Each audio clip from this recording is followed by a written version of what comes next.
Well, Noam, it's wonderful to be together with you again. In order to ensure that the audience stays to the end, do you think we should save that duet we practiced for the end? For the very end? Okay, we'll do that. Yeah. We're going to get to the book, and I think it's intimately related to so much of what's happening in this country and the world today. But I wanted to ask you about this comment that you made, that the Republican Party, you said, is the most dangerous organization in world history. Can you explain? I also said that it's an extremely outrageous statement. But the question is whether it's true. I mean, has there ever been an organization in human history that is dedicated with such commitment to the destruction of organized human life on Earth? Not that I'm aware of. Is the Republican organization, I hesitate to call it a party, committed to that? Overwhelmingly.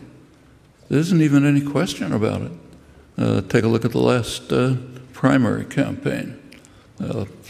Plenty of publicity. Very little comment on the most significant fact.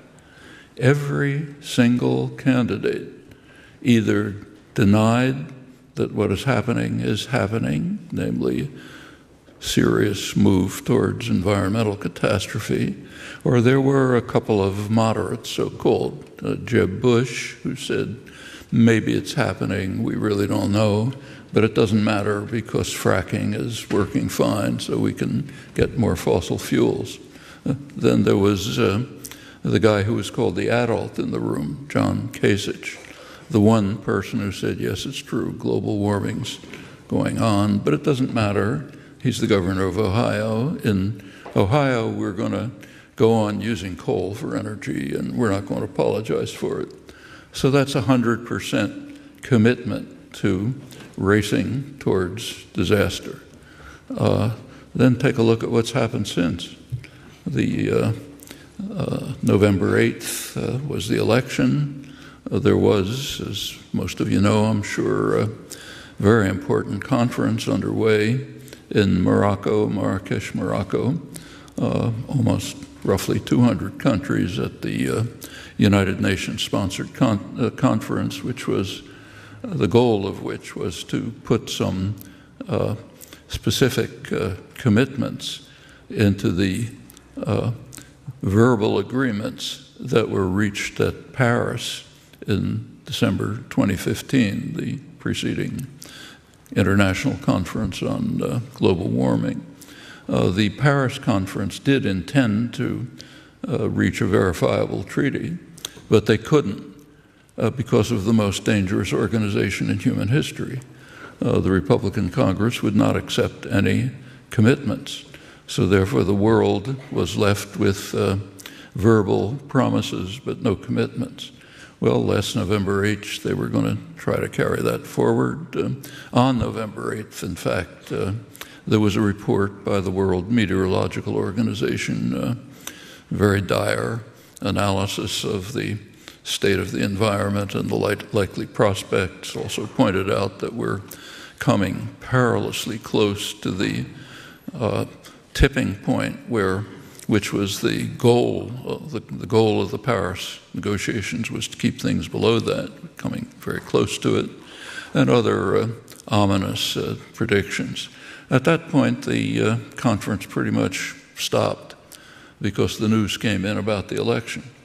And it turns out that the most powerful country in human history, the richest, most powerful, most influential, the leader of the free world, has just decided not only not to support the efforts, but actively to undermine them. So there's the whole world on one side, literally, at least trying to do something or other. Not enough, maybe, although some places are going pretty far, like Denmark, a couple of others. And on the other side, in splendid isolation, is the country led by the most dangerous organization in human history, which is saying, we're not part of this. In fact, we're going to try to undermine it. And we're going to maximize the use of fossil fuels, could carry us past a tipping point.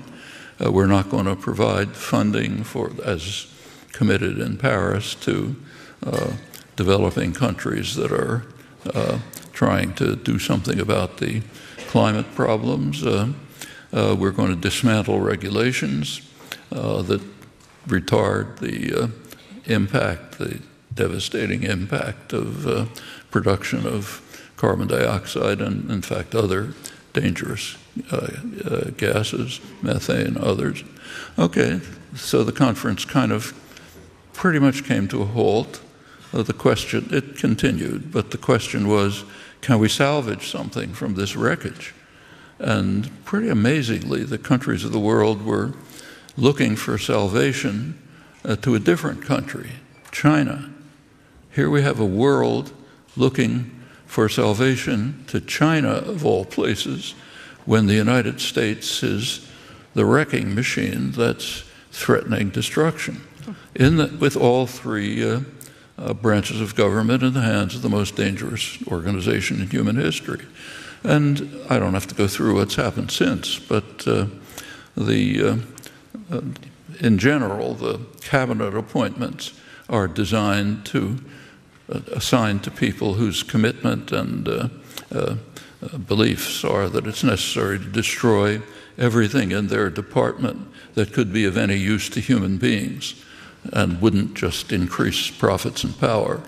And they're doing it very systematically, one after another. EPA, Environmental Protection Agency, has been very sharply cut. Actually, the main department that's concerned with environmental issues is the Department of Energy, which also had very sharp cuts, particularly in the environment-related programs. In fact, there's even a ban on posting and publishing information and material about this. And this is not just at the national level. The Republican Party, whatever you want to call it, has been doing this at every level. So in North Carolina, a couple of years ago, where the legislature, mostly thanks to gerrymandering, is in the hands of the Republicans, there was a study, they called for a study on the effect of sea level rise, on what sea level rise might be on the North Carolina coast.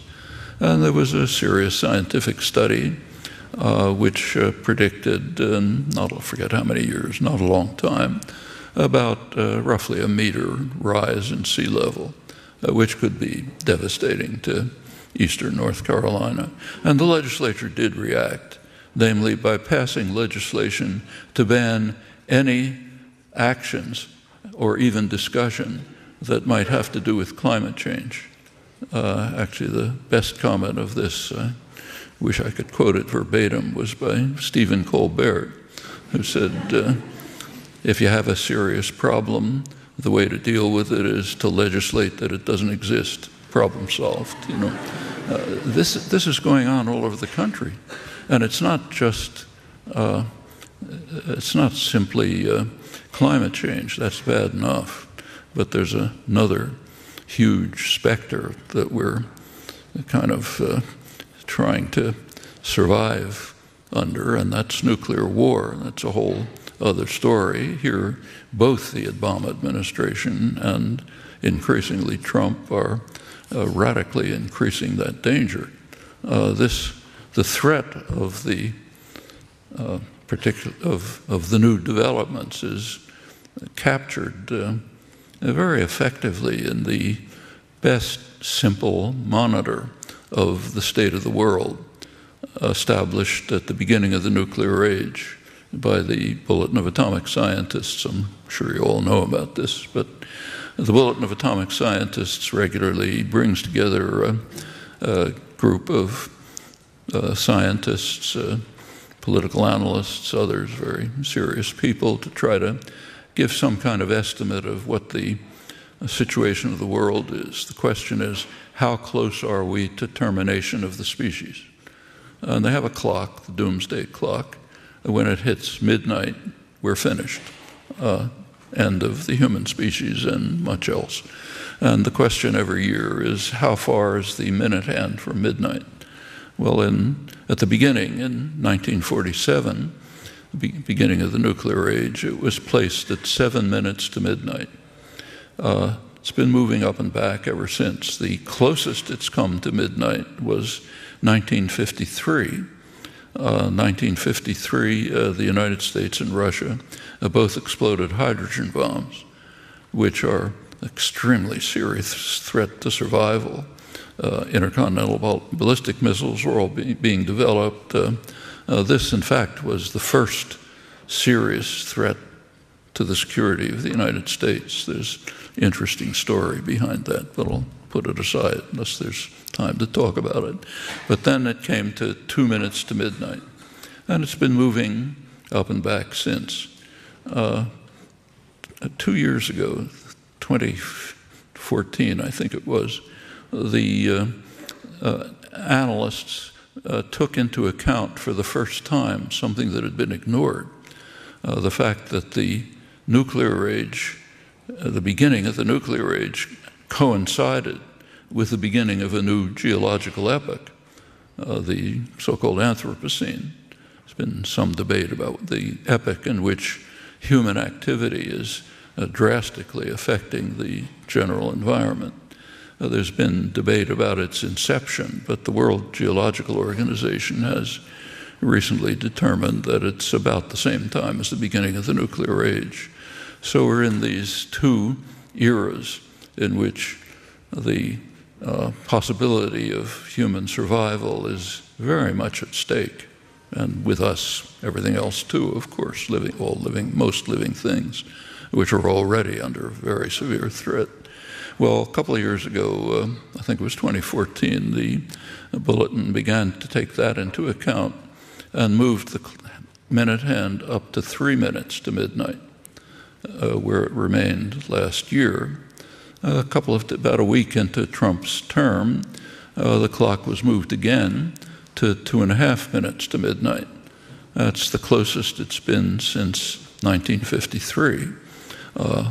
And that means extermination of the species is very much an open question. I don't want to say it's solely the impact of the Republican Party. Obviously, that's false. But they certainly are in the lead in openly advocating and working for destruction of the human species. I agree, that's a very outrageous statement. So I therefore simply suggest that you take a look at the facts and see if it has any merit, or if it just should be bitterly condemned. That's up to you. In my view, the facts are pretty clear. At this point, as President Trump nears his 100th day,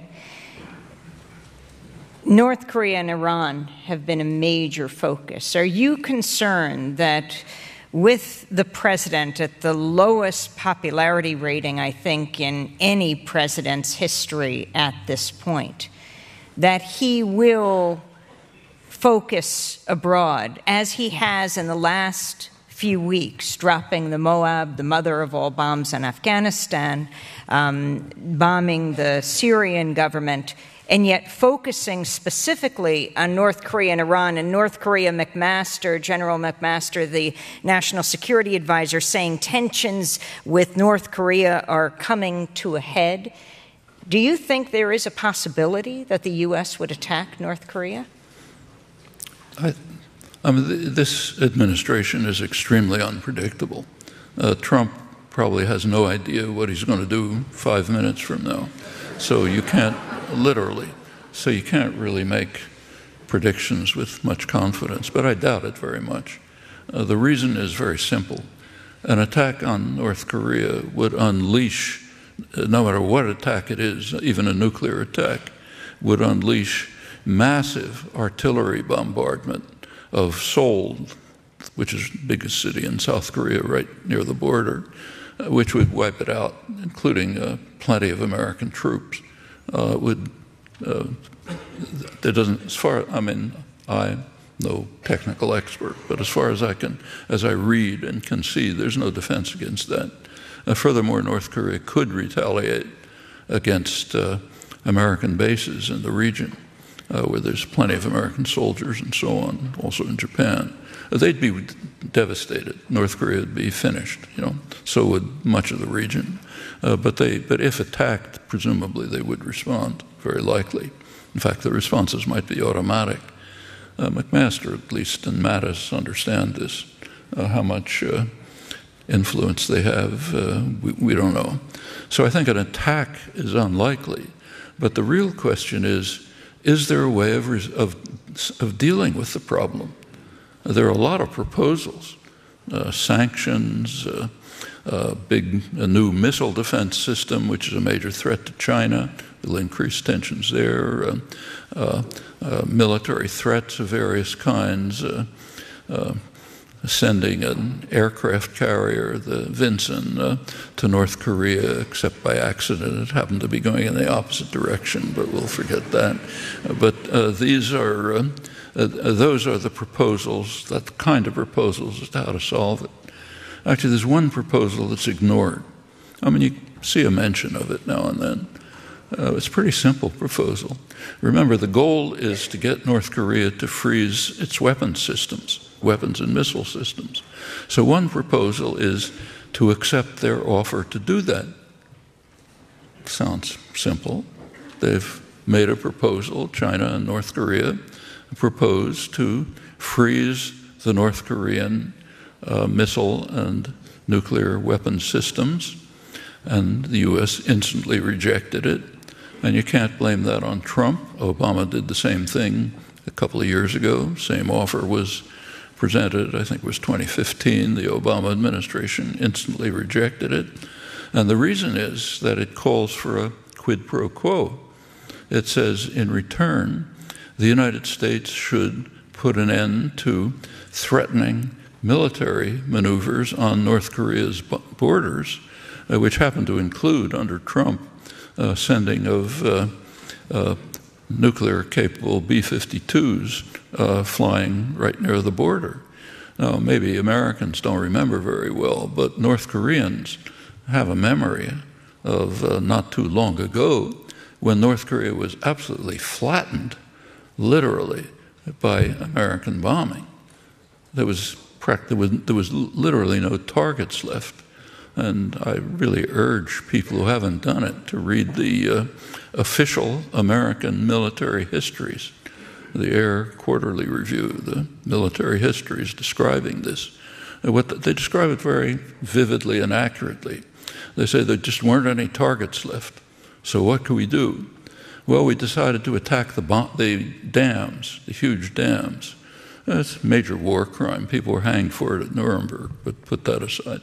And then comes an ecstatic, gleeful description of the bombing of the dams and the huge flow of water, which was wiping out valleys and destroying the rice crop on which Asians depend for survival. Lots of racist comment, but all with exultation and glee. You really have to read it to appreciate it. The North Koreans don't have to bother reading it. They lived it. So when nuclear-capable B-52s are flying on their border, along with other threatening military maneuvers, they're kind of upset about it. Strange people. And they continue to develop what they see as a potential deterrent that might protect the regime from, and the country, in fact, from destruction. This has nothing at all to do with what you think about the government. So maybe it's the worst government in human history, okay. But these are still the facts that exist. So why is the United States unwilling to accept an agreement which would end the immediate threats of destruction against North Korea and in return freeze the weapons and missile systems? Well, I leave that to you, and remember that's bipartisan in this case. Could negotiations go? The usual argument is, well, you can't trust them and so on and so forth. But there is a history, and there's no time to run through the history. It's quite interesting. It begins in 1993 when under Clinton, The North Koreans made a deal with Israel to terminate North Korean missile shipments to the Middle East, which is a serious threat to Israel and the world. And in return, Israel would recognize North Korea. The Clinton administration wouldn't accept that. They pressured Israel, which has to do what they're told, to withdraw from it. And North Korea responded by firing their first intermediate range missiles. I won't go on with the rest. It's a very interesting story. There was actually an agreement in 2005 that North Korea would completely dismantle its nuclear weapons and missile systems, end them, dismantle them, in return for a non-aggression pact from the United States, an end to threats, provision by the West, that means by the United States, of a light water reactor which can't produce nuclear weapons but could be used for peaceful purposes, research, medical, other purposes. And that was basically the agreement, 2005. Didn't last very long. The Bush administration instantly undermined it. It dismantled the consortium that was supposed to provide the reactor, and it immediately imposed pressured, and when the U.S. pressures, it means it happens, banks to block North Korean financial transactions, including perfectly legitimate trade. So the crazy North Koreans started producing missiles and nuclear weapons again. And that's been the kind of record all the way through. So yeah, maybe the most horrible regime in human history, but the fact of the matter is the regime does want to survive, and it even wants to carry out economic development. There's pretty general agreement about this, which it cannot do at any significant way when it's pouring resources, very scarce resources, into weapons and missile production. So they have considerable incentive, including survival, to perhaps continue this process of reacting in a kind of tit-for-tat fashion to U.S. actions. When the U.S. lowers tensions, they do. When we raise tensions, they go on with these plans. How about that as a possibility? I mean, it is, if you look at the press, it's occasionally mentioned. Actually, there was not a bad article in the Washington Post about it recently by a U.S. professor who teaches in South Korea. So occasionally it's this strange possibility of letting the North Koreans do exactly what we want them to do. Sometimes this is mentioned, but it's pretty much dismissed. We can't do that sort of thing. There are similar questions to raise about Iran. So Iran is, again, the adults in the room, like Mattis and so on, say it's the greatest threat to peace, the greatest sponsor of terrorism, on and on. How is it a sponsor of terrorism? Well, could go through that. So, for example, in Yemen, it's claimed that they are providing some aid to rebel tribesmen, Houthi tribesmen, in Yemen. Okay, maybe they are. What is the United States doing in Yemen? It's providing a huge flood of arms to its Saudi Arabian ally who are destroying the country, who've created a huge humanitarian crisis. Huge numbers of people killed, massive starvation. They're threatening now to bomb a port, which is the only source of aid for surviving people. But Iran is the major source of terrorism. And if you look around the world, there's many questions like this. I don't want to go on too long, but very strikingly, and there's one lesson that you discover when you carefully look at the historical record.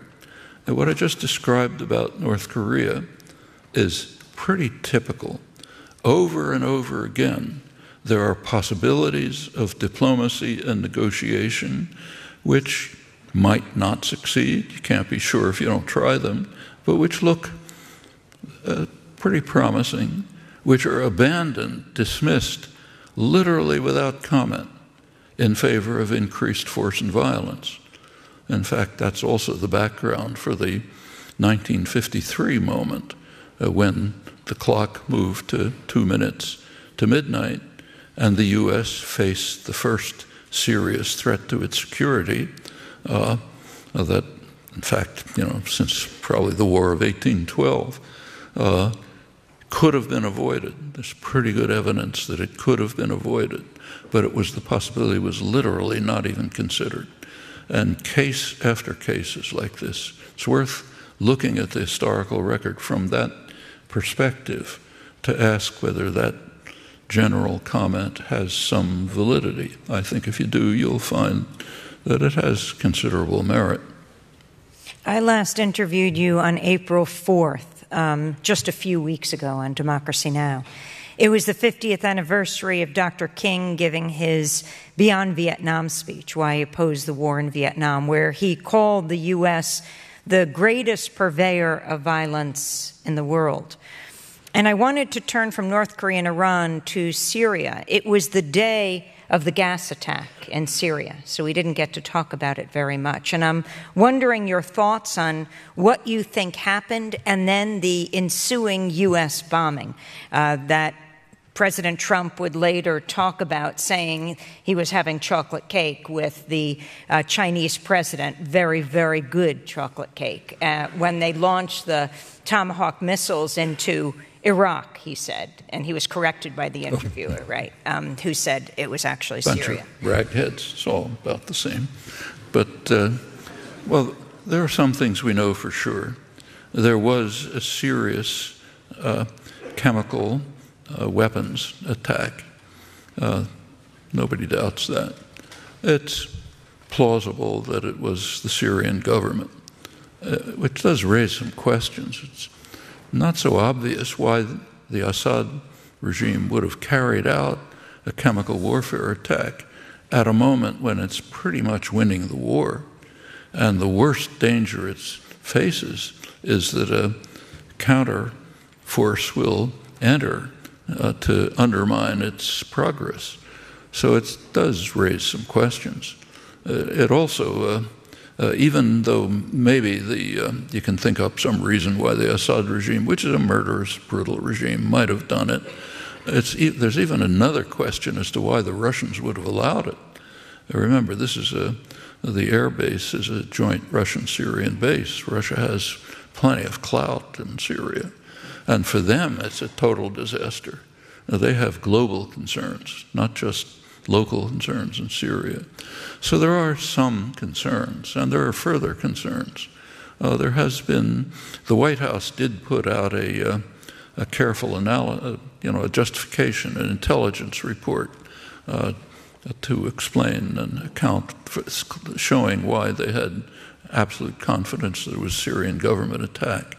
Now, this was analyzed closely by a very serious and credible analyst, Theodore Postel, professor at MIT, who has a long record of highly successful, credible analysis. He's a highly regarded strategic analyst and intelligence analyst, and he gave a pretty devastating critique of the White House report.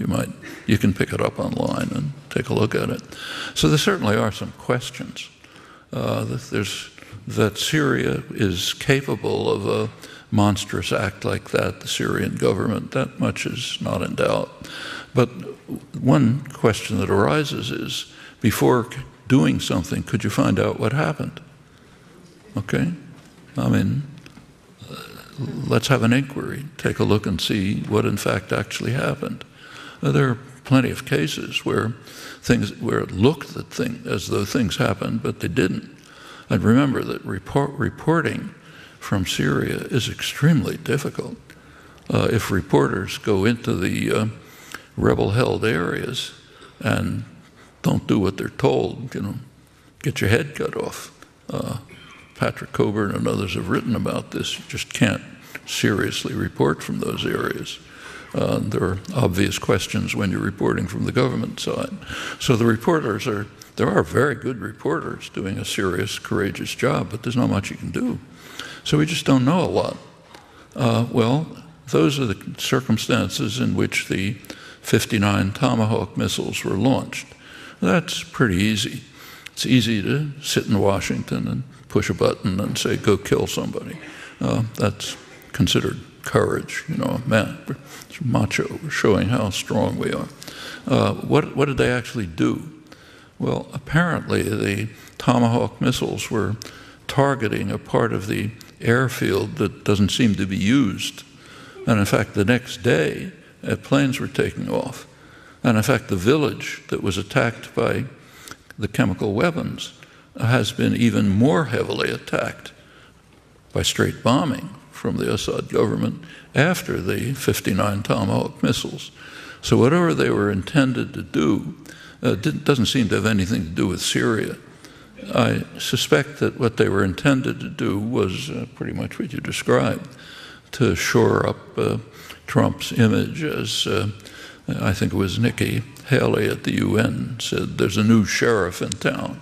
So now we've got Wyatt Earp, pulling out his gun and getting rid of the bad guys, no more of this soft stuff. So it was probably an attempt to shore up that image, pretty much like the bomb in Afghanistan. Nobody knows what it was for, what it had to do with. Probably destroyed a large part of Afghanistan. Shortly after that, there was an incredibly brutal and successful Taliban attack, which killed a couple hundred recruits, most of them unarmed, young draftees, didn't know what they were doing. It was so bad that the defense minister resigned. Doesn't seem to have any effect on. It was supposedly aimed at ISIS. Maybe it was, maybe it wasn't. They don't seem to be affected by it. So these look like there doesn't seem to be any strategic analysis behind any of these actions, as far as anyone can tell. They seem like kind of about at the level of the Twitters that keep coming out. Something that kind of occurs to me, so why not do it? It's cheap, may kill a lot of people, makes me look good, and, makes it seem as if I'm defending the country, and so on. It's hard to see it as anything but that. That these things help the people of Syria and Iraq is very hard to imagine. What do you think has to be done to solve the crisis, the humanitarian catastrophe in Syria? It's a terrible catastrophe. And, unfortunately, there isn't a lot that can be done about it. There are some things that can be done. The idea that you can send in the Marines and bomb and so on, that has a small problem. If you do, you probably set off a nuclear war. And not only is Syria destroyed, the rest of Syria, but the rest of the world too. So there's a little difficulty in that scenario, whatever one thinks about the justification for it. So what can be done? Well, one thing that can be done, which is really easy, very easy, is to take care of the people fleeing from this disaster. There are huge numbers of people fleeing from the disaster. What do we do about them? Make sure they don't come here, kind of like people fleeing from, my relatives, in fact, trying to flee from Eastern Europe and under the Nazis, when the Nazis were coming along. We don't want them, not here, So the Syrians don't come, maybe a tiny trickle, but very few come here. Europe's not that much better, in fact, pretty horrible too. So one thing you could do is just take care of the people who are fleeing the disaster. Another thing you can do is provide humanitarian aid for those in the region. There are countries who are absorbing refugees, remember. Like take Lebanon. It's not a rich country like us, poor country. About 40% of the population are refugees, many of them fleeing from the Israeli wars as far back as 48. A huge number of Syrians. Jordan, another poor country, has absorbed a huge number of refugees. Turkey has a couple of million. Iran has accepted refugees. So there are poor countries that are accommodating refugees, but not the rich countries. The rich countries, it's not our business, certainly not us. It's even more serious problem with regard for us, moral problem with regard to Central America, but let's keep to Syria. So another thing you do is provide badly needed aid and assistance for those who have succeeded in fleeing the disaster or who remain in parts of Syria where survival is possible, but are living under horrible conditions. Now, that's all cheap and easy. Tiny fraction of increasing the military budget to cause more destruction. Now, the other thing that can be done, and is being done, is to try to support local efforts throughout Syria at local ceasefires, just to lower the level of violence. Now, that's happening in different places. Yeah, maybe the people don't like each other, but people sometimes like to survive. And there are accommodations worked out, and they could be helped. A broader possibility is to try to pursue negotiations that will lead to some kind of diplomatic settlement. Now, there have been efforts, but they're mixed, and they're we can't be certain, but there seem to be possibilities that were dismissed. So, for example, in 2012, there were reports from former Finnish minister Ahtisaari, has a very credible record of involvement in international peacekeeping, who claimed that a Russian diplomat had proposed a settlement in which Assad would be eased out in the course of the negotiations, and some settlement would be reached in which the Assad regime would be ended. That was apparently dismissed without comment. The US and Britain and France just assumed at that point that they could overthrow the Assad regime. They didn't want to have anything to do with it. That's the report. The report appeared in England. As far as I know, it was never reported here by good reporters. Is it true? Who knows? Got to look into it to find out whether it's true. You have to inquire. You have to pursue the options if they exist. And they weren't. But there are things that could be done, not what we would like to see. You know, it'd be nice to see, here's a solution that'll make everybody happy and end the destruction. But those just don't seem on the possible agenda because for all kind of reasons, including the threat of very serious war if Russia and the United States don't act in a high level of concert in pursuing whatever they may be doing.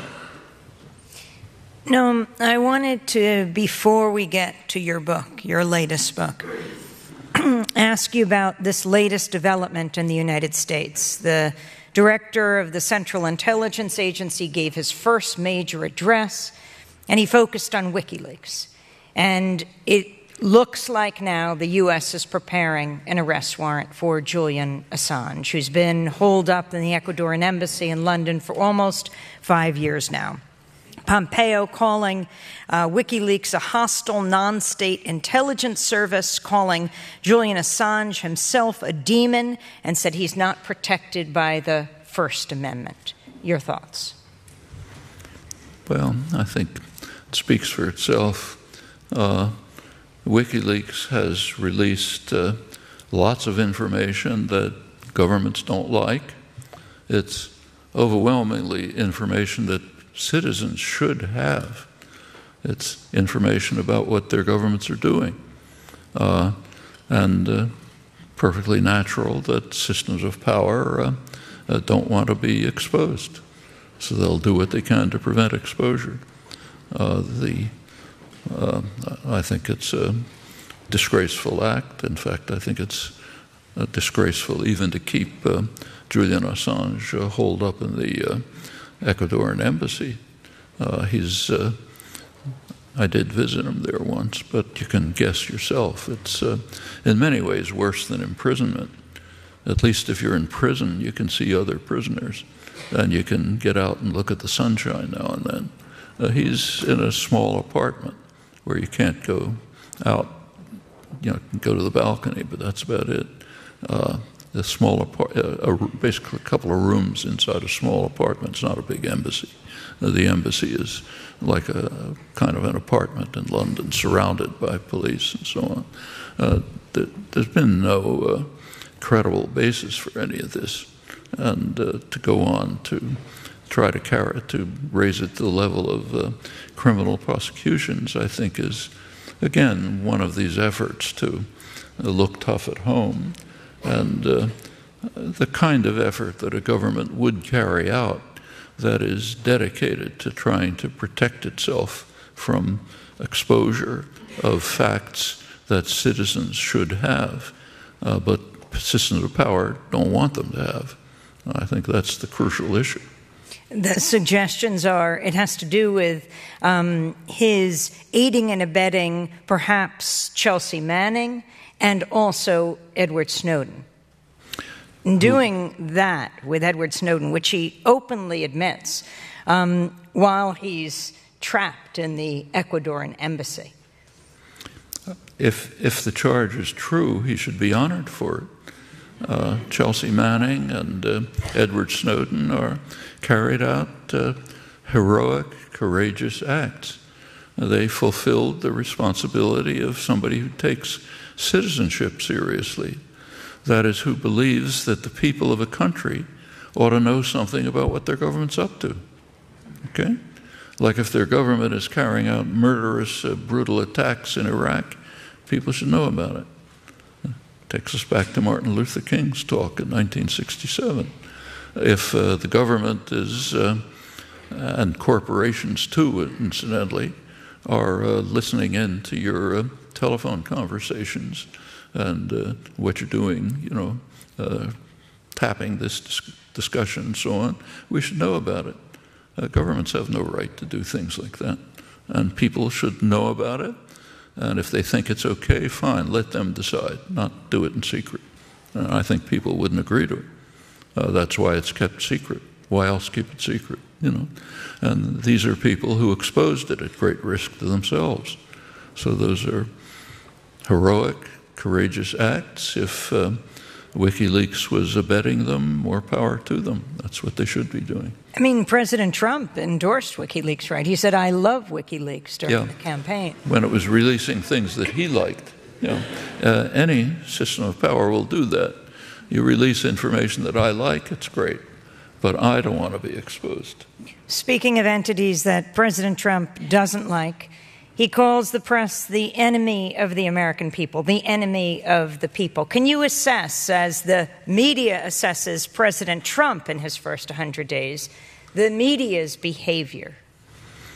Well, I think the media has fallen over backwards to try to give him some protection and leeway.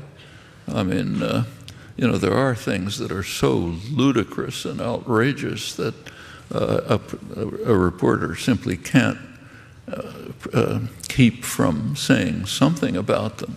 Like there's one ridiculous claim after another that comes out of the tweets, 3 million illegal undocumented refugees voted for Clinton, Obama wiretapped the Trump Tower, one after another. My sense is, this is just a guess, that this is a media strategy, that it's the Bannon, Trump, Spicer strategy to try to keep attention focused on one or another form of lunacy, but not look at what's actually happening. And what's actually happening is that Paul Ryan and his associates behind the scenes are systematically and carefully dismantling every element of government that is of any benefit to people and that doesn't maximize corporate power and profit. I mean, the dedication of the Republican leadership, especially the Ryan-type leadership, their dedication to slavish servility to corporate power and wealth is just phenomenal. I mean, read this morning's business pages. Their latest step is to try to prevent exposure of complaints against banks that carry out improper activities. It is possible now, thanks to the Consumer Protection Act, for people to criticize when they think a bank has carried out some improper activity. But we got to keep that silent, because we have to protect corporations from any exposure of criminal activities they might carry out. I mean, down to that level. In fact, everywhere you look, the healthcare proposal was so shocking that it was a proposal basically to cut taxes for the rich and to ensure that poor and middle-class people who voted for Trump, in fact, don't get medical aid. As you saw, of course, the Congressional Budget Office estimated 24 million additional people uninsured. There was an analysis of that by Steffi Woolhandler and David Himmelstein, two health specialists, just studying the relationship between lack of insurance and deaths. There's plenty of evidence about that. And it turns out that would have meant about 45,000 additional deaths a year.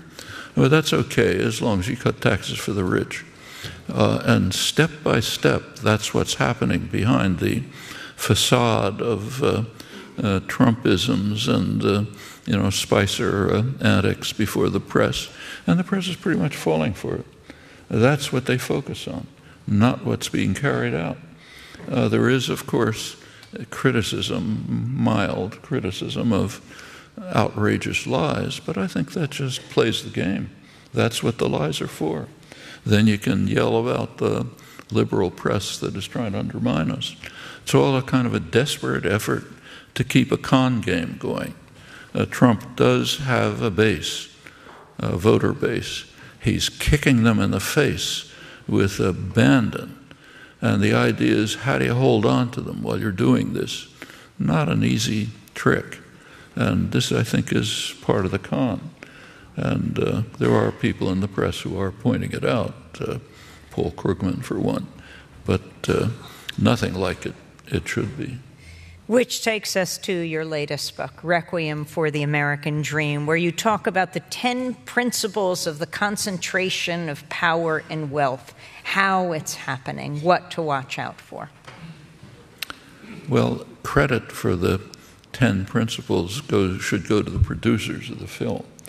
What they did was take a lot of interviews and discussions about all sorts of things and put them in a coherent and, I think, pretty effective form, including formulating 10 principles. That's their contribution, and including material that discusses them. And you can look at the film and see, or the book, but my feeling is they did a really good job. So the book is accompanying this film that is now out on Netflix. But you talk about, for example, Principle 1, reducing democracy, Principle 2, shaping ideology, and Principle 3, redesigning the economy. Well, all of those fall together, and they're part of a pretty remarkable development that's taking place actually in human history. Humans in the last 60 or 70 years have succeeded in creating a kind of a perfect storm, literally. There's a kind of a pincers movement that we've created. 2 major attacks on the prospects for survival: global warming, nuclear weapons, the Anthropocene, the nuclear age. And the third is a set of socioeconomic policies designed to undermine the possibility of dealing with the problems. The problems could be dealt with only in a functioning democracy of engaged, informed people who could make decisions, who would be informed and could make decisions to deal with the crises. But the so-called neoliberal programs of the past generation, sort of somewhat market-oriented programs designed to undermine the institutions, the governmental and popular institutions that might deal with these issues, all a unit. One result is a very significant decline in democracy. You can see it in which is almost built into the policies. It's perfectly built. You can't carry out economic policies of the type that have been implemented in the past generation in a functioning democracy. That's impossible. I mean, just take a look at the numbers. The neoliberal programs were basically taking off right around 1980. It escalated, started little with the late Carter, escalated under Reagan, went on more under Clinton, and so on. 2007 was the peak of supposed success. This is right before the crash. A lot of euphoria among economists, political analysts about the great achievements of neoclassical economics, of the great moderation, the neoliberal programs, dismantling of regulations, all these great successes. 2007. What was happening to American working people at that time? In 2007, wages, real wages, were lower than they had been in 1979 when the experiment took off. In fact, for the majority of the population, it's a period of stagnation or decline. The benefits have declined. People had been, some of the reasons were explained by Alan Greenspan, head of the Federal Reserve, who was charged pretty much of managing the economy. He testified to Congress that part of the success of the economy, the low inflation and so on, was due to what he called growing worker insecurity. Working people were insecure. They were intimidated. They knew that they were in a dangerous situation, precarious situation. As a result, they didn't press for increase in wages and for decent wages and benefits. They were willing to accept, in fact, effective decline in their living standards. And Greenspan, who was a close observer of the economy, pointed out that this continued even when jobs were increasing in the late Clinton period. It was deeply embedded in the nature of the policies being carried out, that working people are intimidated, they're living precarious lives, many of them are part-time, they're losing security, their unions are being destroyed, and their wages are declining. So it's all great. The economy is wonderfully healthy. Can you carry out policies like that in a democracy? I mean, are people going to vote for it? Same in Europe, even worse in many ways. The so-called austerity programs, even the economists of the IMF, International Monetary Fund, their own economists report that these policies make no economic sense. But the IMF bureaucrats, the ones who are part of the decision-making apparatus, they vote for them. And the effect on Europe is the same thing. As far as democracy is concerned, just like in the United States, there's anger, contempt for for the major governing institutions. Here it's Congress, there it's the political parties. You just saw it in France yesterday. The two major parties were barely visible in the election, and it's happening all over Europe, same kind of thing that's happening here. I mean, here it's happening in a way which is almost farcical because of the kind of actions carried out by the leadership. In Europe, it's being pursued in a way which is really ominous. I mean, you don't have to look far back to find a time when fascist parties actually had power in Europe, and we know what happened. And now there are neo-fascist parties with fascist roots often, which are pretty close to power, even in places like Austria and Germany, which have some memories about. France as well was, under the Nazis, was very pro-Nazi country. The Vichy government was rounding up Jews faster than the Germans wanted them. A really ugly record. And seeing these things come back, or just seeing a situation in which, according to recent polls, a majority of Europeans think there should be no more Muslims in Europe. I mean, that evokes some memories, not nice ones. And a lot of, you can't attribute it all to the neoliberal economic policies, but a lot of it does follow from that. When you impose on people circumstances of this kind, you have to make sure that they have no way of responding politically. In Europe, it's done pretty straightforwardly. The main decisions about socioeconomic policies are made by the so-called Troika, IMF, European Central Bank, and the European Commission, which is unelected.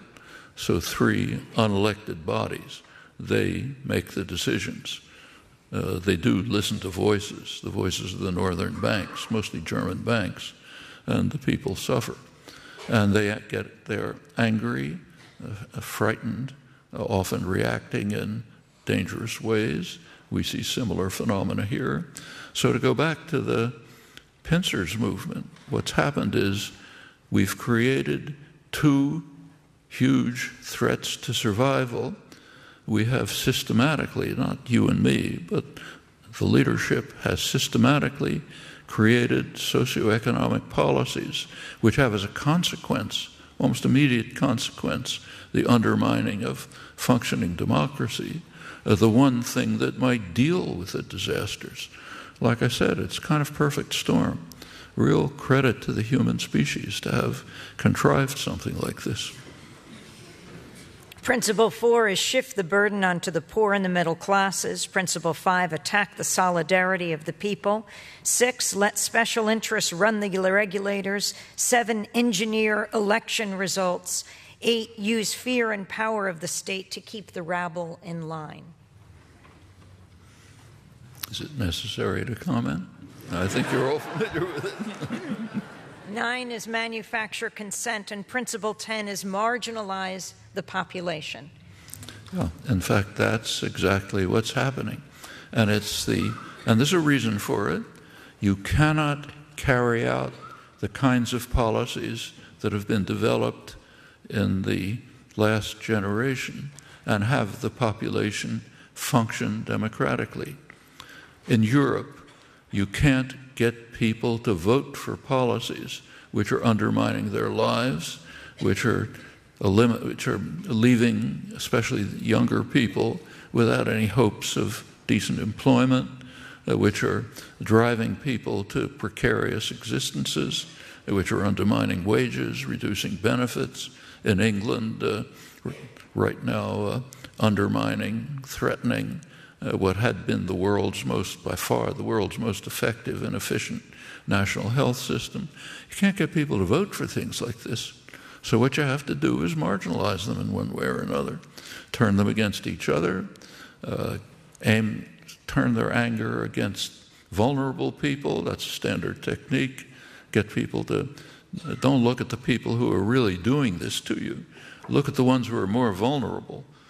Immigrants, the poor, Muslims, blacks, anybody.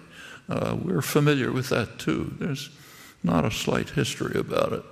So sure, it's like an almost logical consequence of the socioeconomic policies which have been imposed and lauded, in fact, by elites, including liberal elites. A lot of this was done, let's say, by the Clinton administration. It was hailed, the deregulation, for example, which very quickly led to one after another financial crisis. That was initiated by liberal economists who were telling us how wonderful it is. And there's actually a theory, a neoclassical economic theory, which says, yeah, it's fine. Actually, there were people who warned against it. There were people who knew. A lot of left independent economists, but even people right out of the mainstream, like Joseph Stiglitz, Nobel laureate, back around 1995 or so, he wrote an article actually in a World Bank research journal in which he warned against what he called the religion that the market knows best. He says that's the religion, as he put it, that's being followed by economists. And he says you got to take a look at that religion. Like a lot of religions, it just doesn't work. Economic history and even logic show us lots of things that are wrong about it, but that was pursued with abandon on the basis of theories of efficient markets, rational behavior, rational expectations, and so on, none of which had any empirical basis or founding. But they were the doctrines were accepted for the very simple reason that they were highly beneficial to wealth and power. And that makes them acceptable. And you get the results that you have. The undermining of the only means possible to try to deal with the existential crises that we have created. So again, it's a kind of perfect storm. Part all sorts of sources, including just socioeconomic policies of a bipartisan nature. You talk about a perfect storm. Do you think fascism is rising in the United States? I think there's a danger of fascism in Europe, but I don't think that it's, for one, you have to be a little bit careful about that. I mean, if you're a black kid in the ghetto, yeah, you can say it kind of looks like fascism. But for most of the country, most of us, people like us, there aren't stormtroopers in the streets. There's no fascist political party. There's no ideology of fascism. The Trump ideology reduces to pretty much me, That's not fascism, whatever you think it is. So there are serious dangers. But I think fascism, in a way, gives it too much credit.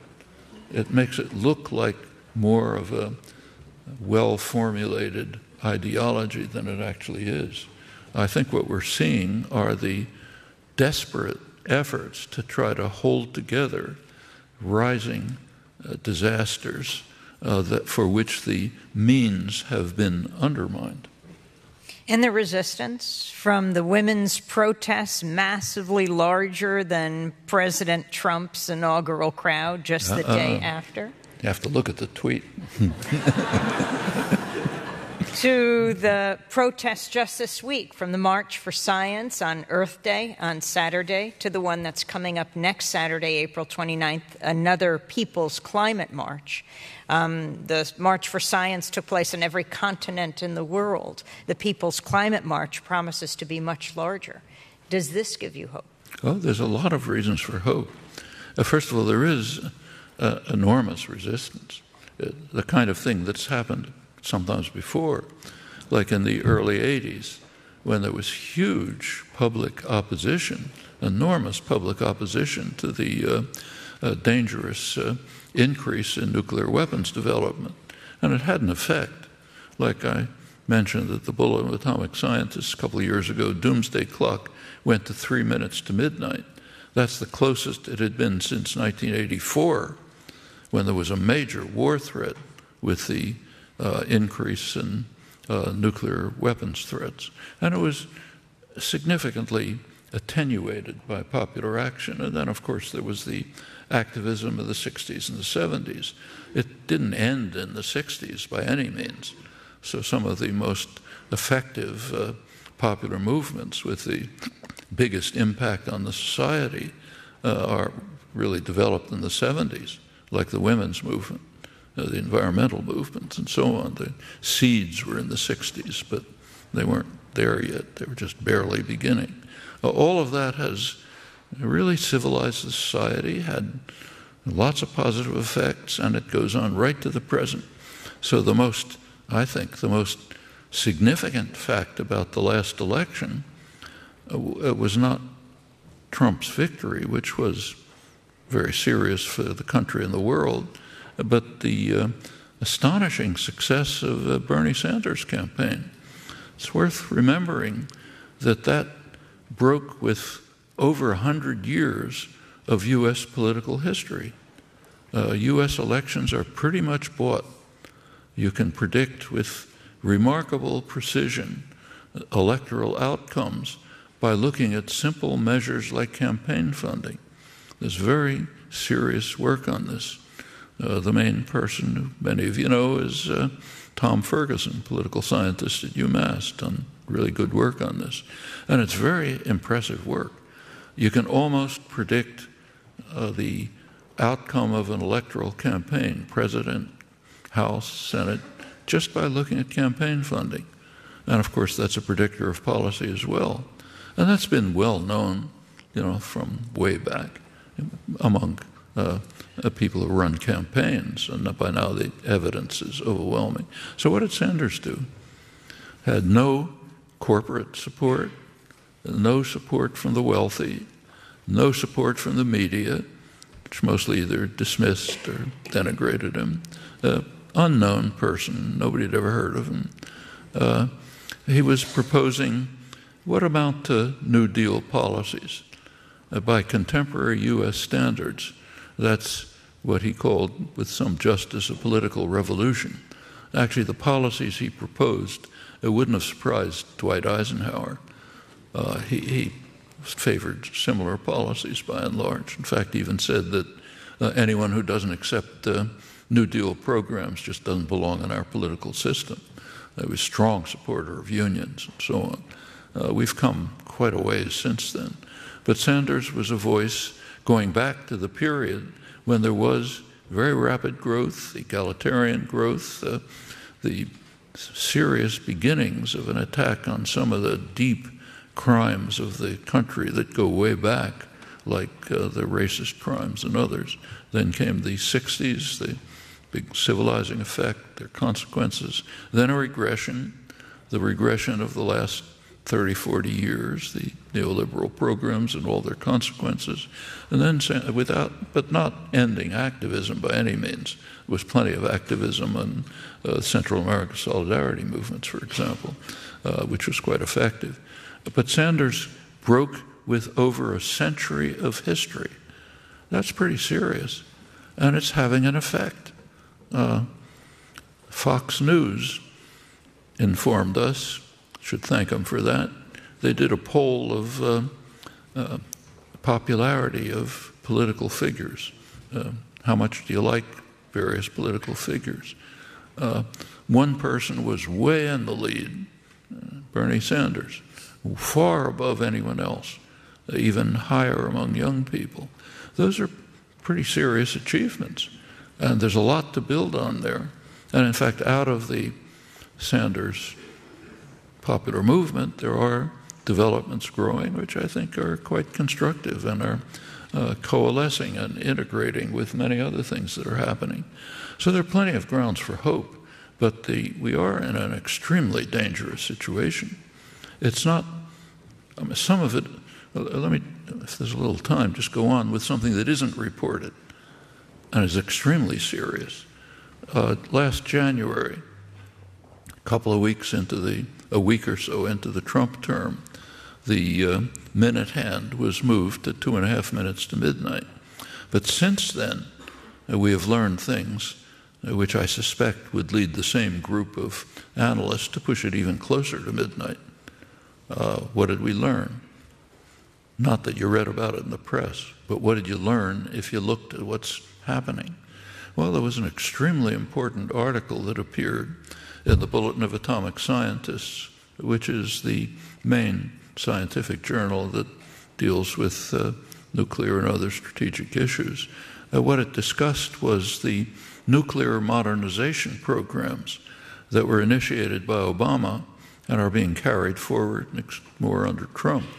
And it pointed out, it was a technical article, but basically what it pointed out is that these modernization programs had already increased the kill capacity, the destructive capacity of the U.S. nuclear weapon systems by a large factor, by maybe a factor of 3. Enough, they said, to completely wipe out the Russian deterrent. Okay, It's not that the Russians don't know this. Russia does not have our sophisticated early warning systems, satellite warning systems. They have much more primitive ones. They don't get much advance warning of an alleged attack. There have been many close calls in the past because of this. Well, now they're aware that the U.S. modernization programs are able to completely wipe out their deterrent because we've so expanded already our destructive capacity by a huge factor. And as they point out in the article, this means that the system of stability by which the world has been kind of hanging by a thread, a pretty slender thread, it's being seriously threatened. Means that in the event of some rising tension, and there's plenty of tensions at the Russian border, not at the Mexican border, at the Russian border, plenty of them and plenty of provocations, they might, just out of desperation, decide, well, we better launch a preemptive strike or we're gone. We don't have a deterrent. That's what's being developed. It's another great contribution of human intelligence, to develop means to make our own destruction far more likely. That's what we've learned in the last couple of months. These should be screaming headlines all over the place, just like there should be headlines about the Republican Party trying to destroy the prospects for organized human life.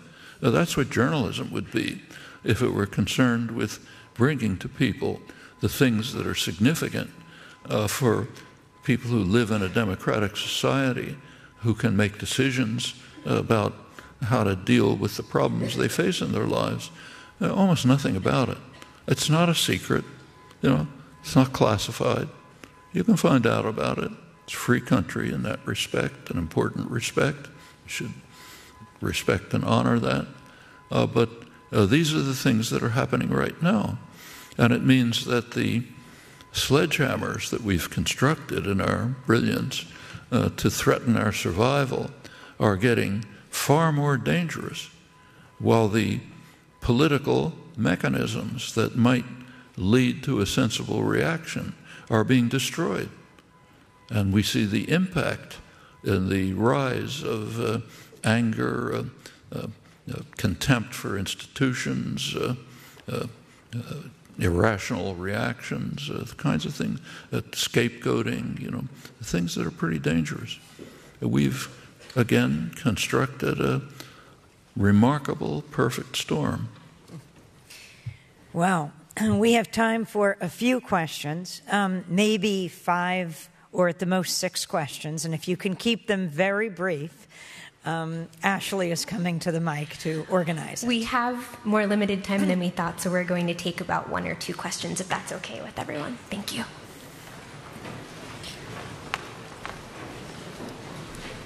Hi. I was wondering, as an aspiring linguist, do you believe that linguistics can provide context to contemporary political occurrences, and if so, how?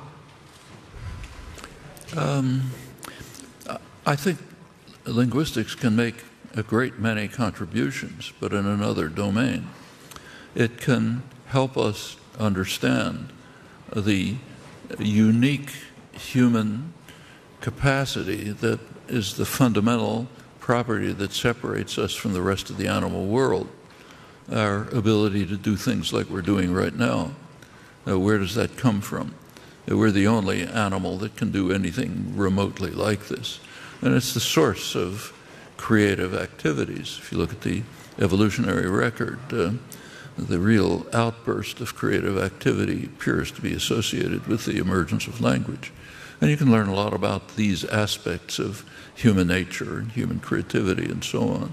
But as far as analysis of the world political situation is concerned, frankly, I don't think anything's required but common sense and a little bit of work. Common sense, open mind, some work. It's not hidden. I think it's all pretty much on the surface. What we understand is pretty much apparent to us if we take the trouble to find out. And I don't think any specialized fields, whether it's linguistics or political science or economics. They can tell you something, but almost everything that's happening of significance is pretty easy to ascertain by a person who looks at the world with an open, critical mind and is willing to search for things that are not right in the front of you and that are hidden on the sides but are available. And final question. Hi. I actually was just wondering if you felt that Abraham Lincoln was justified in the suspension of habeas corpus during the Civil War.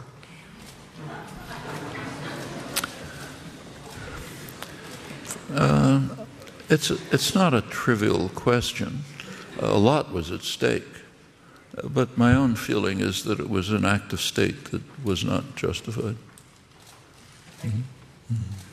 Well, Noam, thank you not only for this evening, but for your decades of commitment to improving the human condition. Thank you.